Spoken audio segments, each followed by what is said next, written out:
नमस्कार बच्चों, आज हम पढ़ेंगे कक्षा 6 का विषय हिंदी में हम पढ़ेंगे पाठ 4 डॉक्टर होमी जहांगीर बाबा। ये कौन है आपके डॉक्टर होमी जहांगीर बाबा? ये आपको चित्र दिखाई दे रहा है, संकलित से लिया गया। अब डॉक्टर होमी जहांगीर बाबा कौन थे? जिन्होंने अणुशक्ति का बारे में बताया था। आपके डॉक्टर होमी जहांगीर बाबा की बहुत सारी इंस्टीट्यूट भी इनके नाम से। प्रस्तुत जीवनी में भारत को अणुशक्ति संपन्न राष्ट्र बनाने में अपना बहुमूल्य योगदान प्रदान करने वाले राष्ट्र के महान सपूत वैज्ञानिक डॉक्टर होमी जहांगीर भाभा के जीवन का लेखा जोखा है। अब इसमें इनके जीवन के बारे में बताया। जीवनी मतलब डॉक्टर होमी जहांगीर बाबा की जीवनी के बारे में बताया है, जिनकी बदौलत हमारे राष्ट्र को आज विश्व अणुशक्ति संपन्न गिने चुने राष्ट्रों में सम्मान स्थान प्राप्त है। तो डॉक्टर होमी जहांगीर बाबा ने किसके विषय में दिया था बच्चों? अणुशक्ति के बारे में। तो चलिए उनके जीवनी के बारे में पढ़ते हैं। प्रभात काल की सुंदर बेला थी। प्रभात काल मतलब सुंदर, सुबह की सुंदर क्या थी? बेला थी। जापान का हिरोशिमा नगर अभी रात की नींद से जागकर दिन की चहल पहल में डूबने जा रहा था। कहाँ? जापान। कहाँ की बात है? जापान में। हिरोशिमा और नागासाकी पर पता है ना, परमाणु बम पर गिरा था। तो अभी भी वहाँ के लोग उससे क्या कर रहे हैं? जूझ रहे हैं। तो वो सुबह की चहल पहल में डूब रहे थे। सूरज की कोमल सुनहली धूप चारों ओर धीरे धीरे बिखर रही थी। अब ये क्या बोल रहे? सूरज की जो कोमल सुनहली सुनहरे रंग की जो क्या थी? कोमल कोमल धूप थी, वो चारों तरफ क्या हो रही थी? बिखर रही थी। सुकुमार सुंदर बच्चे हाथ में किताबें लिए अपने टिफिन लटकाए स्कूलों की ओर जा रहे थे। जैसे आप अपने स्कूल पर जाते हो ना, क्या करते हो? किताबें लेते हो। सुकुमार मतलब छोटे छोटे बच्चे किताब लेते हो, टिफिन लेते हो और क्या करते हो? स्कूल जाते हो। माताएं अपने अपने घर के काम में लगी हुई थी और आपकी मम्मी आपके घर पे काम करती है। धार्मिक स्थानों में प्रार्थनाएं चल रही थी। अब धार्मिक स्थान, मंदिर, मस्जिद, गिरजाघर, उधर सब जगह क्या चल रही थी? प्रार्थना। सुबह सुबह आरती वगैरह होती है। हिरोशिमा का सुंदर नगर एक फुलवारी सा धरती पर खिला हुआ था। ऐसा लग रहा था जैसे फूल खिले होते हैं, ऐसे धरती पर हिरोशिमा क्या लग रही थी? खिली हुई। उसी समय सहसा प्रलय का दृश्य उपस्थित हो गया। और जब ये इतनी अच्छी चीजें हो रही थी, वहां एक प्रलय आ गया। आकाश सहस्त्र बिजलियों की कौंध से भर उठा। एक कर्णभेदी धमाका हुआ और फिर सब और सफेद धुएं के बादल पृथ्वी से लेकर आकाश तक मंडरा उठे। सहसा वहां आकाश में ना बिजलियों का क्या हो गया? सहस्त्र मतलब हजारों बिजलियां चमक उठी और एक कर्णभेदी, कर्ण मतलब होता है कान को भेदने वाला, धमाका हुआ और उस धमाके के बाद सभी जगह धुआं ही धुआं। कौन से? सफेद रंग का, जो आकाश से पृथ्वी तक था। पल भर में हिरोशिमा का सुंदर नगर धूल का ढेर मात्र रह गया। जो इतना अच्छा लग रहा था वो एक ढेर हो गया। यह सब कैसे हुआ बच्चे? द्वितीय विश्व महायुद्ध के अंतिम दिनों में हिरोशिमा पर यह अणुबम का विस्फोट था। जब द्वितीय विश्व युद्ध हुआ था तब हिरोशिमा, मैंने अभी आपको बोला ना, हिरोशिमा और नागासाकी पर अणुबम फेंका गया था। उसका विस्फोट था जिसने कुछ ही क्षणों में नगर की काया पलट दी। जैसे आपने देखा है ना, भूकंप आया था तो कर्जबूज साइड भी भूकंप पर कैसा हुआ था, वैसे ये अणुबम किसी देश ने इनके ऊपर डाले थे। विज्ञान अभिशाप भी है और वरदान भी। अब ये कह रहे कि विज्ञान एक तरफ तो अभिशाप है और एक तरफ वरदान भी है। अभिशाप तो है लेकिन साथ साथ में क्या है? वरदान है। कोई भी वस्तु अपने उपयोग से ही भली या बुरी बन जाती। अब किसी भी वस्तु का उपयोग आप कैसे करते हो? उसको अच्छे ढंग से करते हो या कैसे करते हो इसका उपयोग? ठीक है, अणु, अब उसका कोई भी वस्तु का जो विज्ञान से हमें मिले उसका उपयोग हम कैसे करें वो हमारे पर। जैसे अब आप फ़ोन का उपयोग पढ़ाई के लिए कर रहे हो या बुरी आदतों के लिए कर रहे हो, वो हमारे पर होता है। वैसे ही अणुशक्ति का उपयोग जीवन निर्माण के लिए भी हो सकता है और आज इसी दिशा में संसार सोच रहा है।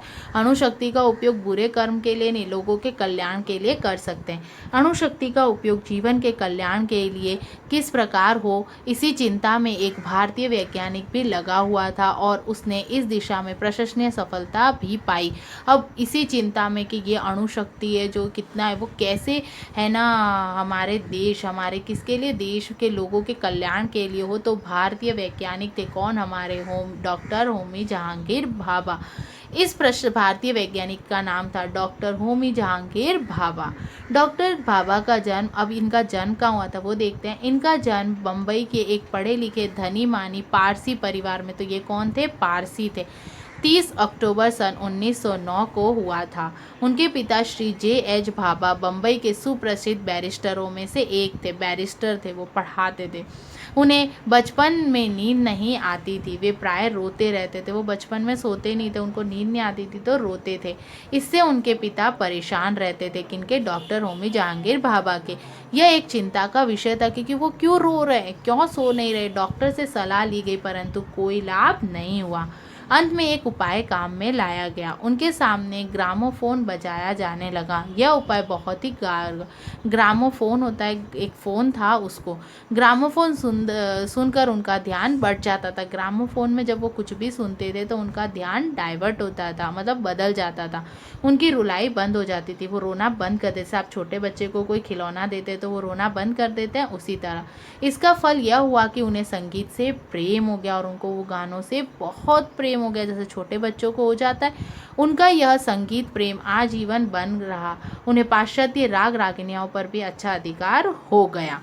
उनकी शिक्षा कहाँ हुई थी? तो देखो बच्चों, उनकी प्रारंभिक शिक्षा बॉम्बे के कैथेड्रल और जॉन कानन हाई स्कूल में हुई थी। वे पढ़ने लिखने में तेज थे ही। उन्हें 15 वर्ष की आयु में ही सीनियर कैम्ब्रिज की परीक्षा उत्तीर्ण कर ली थी। अब सीनियर कैम्ब्रिज की जो परीक्षा होती है उन्होंने कितने वर्ष में पूरी कर दी? 15 वर्ष में।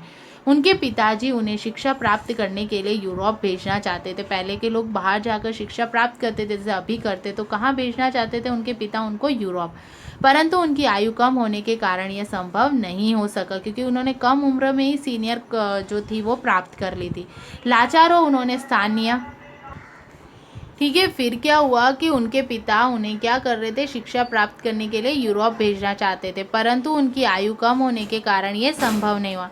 लाचार हो उन्होंने स्थानीय एल्फ्रेटन कॉलेज में प्रवेश किया। एल्फ्रेटन एक कॉलेज थी उसमें। उसके बाद उन्होंने रॉयल इंस्टीट्यूट ऑफ साइंस में दाखिल कराया गया। वहाँ से उन्होंने बॉम्बे विश्वविद्यालय के अंदर ISC की परीक्षा सम्मानपूर्ण प्रथम श्रेणी में उत्तीर्ण की। वे यहाँ से सबसे प्रतिभाशाली विद्यार्थियों में से एक थे। अब वे कैम्ब्रिज के गॉनविल एंड केयर कॉलेज में पढ़ने के लिए इंग्लैंड गए। फिर वो कहाँ गए? इंग्लैंड। वहाँ उन्होंने इंजीनियर की परीक्षा उत्तीर्ण की। उन्होंने अपनी असाधारण प्रतिभा का परिचय दिया। इस परीक्षा में परीक्षार्थियों को 6 विषय विशेषों में से केवल 3 विषयों की परीक्षा देनी होती थी, परंतु उन्होंने सभी विषयों की परीक्षा दी और सबसे उच्च अंक प्राप्त किए। तो उन्होंने क्या पढ़ाई की थी बच्चों? इंजीनियर की। उन्हें इंजीनियरिंग के साथ साथ गणित और भौतिक विज्ञान से भी अत्यधिक प्रेम था। वो इंजीनियरिंग करते थे, साथ साथ उनको गणित पढ़ना और भौतिक विज्ञान, इसको फिजिक्स कहते हैं, उसमें उनका बहुत अधिक प्रेम था। इन विषयों के अध्ययन के लिए वे कैम्ब्रिज के केयर्स कॉलेज में सन 1930 में इन्होंने क्या किया था? प्रवेश लिया था। प्रविष्ट मतलब प्रवेश करना। यहाँ उन्हें 2 वर्ष के लिए विशेष छात्रवृत्ति मिल गई थी। छात्रवृत्ति मतलब उनका जो भी खर्चा होता है फीस का, वो मिल जाना। कैम्ब्रिज में पढ़ते समय उन्हें यूरोप के विभिन्न देशों में जाकर विद्युत एवं चुंबक संबंधी साधारण बातों के अतिरिक्त कॉस्मिक किरणों की मौलिक खोजों के संबंध में भाषण देने का अवसर प्राप्त हुआ। कॉस्मिक किरणें होती है, किरणों का प्रकार होता है, जैसे UV किरण होती है, वैसे विद्युत क्या होती है और चुंबक क्या होता है उसके बारे में उनको भाषण देने का मौका प्राप्त हुआ। इन भाषणों के फलस्वरूप इनकी ख्याति फैलने लगी। सन 1932 में इन्हें ट्रिनिटी कॉलेज से उच्च गणित का अध्ययन करने के लिए एक छात्रवृत्ति मिल गई। इससे उन्हें यूरोप के कई देशों की सैर करने का अवसर मिला। इस छात्रवृत्ति के समाप्त होने पर उन्हें सन 1934 में 3 वर्ष के लिए सर आइजैक न्यूटन छात्रवृत्ति और उसके समाप्त होने पर 1937 में 3 वर्ष के लिए एक अन्य छात्रवृत्ति दी गई। इस बीच सन 1941 में उन्हें कैंटव में PhD की उपाधि क्या हो गई? मिली। इस प्रकार अपनी शिक्षा एवं अध्ययन समाप्त कर वे 1940 में भारत लौटे। उसी वर्ष वे भारतीय विज्ञान संस्थान बेंगलोर के रीडर नियुक्त हुए। इसके बाद वे कॉस्मिक किरण संशोधन केंद्र में प्रोफेसर बनाए गए। वहाँ उन्होंने 3 वर्ष तक कार्य किया। इसी बीच सन 1942 में उन्हें कैम्ब्रिज विश्वविद्यालय का एडम्स पुरस्कार मिला। 1941 में कॉस्मिक किरणों के अनुसंधान के फलस्वरूप लंदन की रॉयल सोसाइटी के फेलो चुने गए। ठीक है, आया समझ में? तो यहाँ बच्चों हमने क्या पढ़ा अभी? आपके ये जो वीडियो के भाग 1 में हमने पढ़ा कि डॉक्टर होमी जहांगीर बाबा का जन्म कहाँ हुआ, उनकी शिक्षा कहाँ हुई, उन्हें कौन कौन से पुरस्कार मिले, वो भारत कब लौटे और उन्होंने अपनी शिक्षा कहाँ ली। उसके बाद हम अगली वीडियो के अंदर देखेंगे कि देश विदेश में उनका नाम कैसे हुआ और उनको कैसे क्या की गई अलग अलग उपाधियाँ दी गई। आया समझ में? धन्यवाद बच्चों।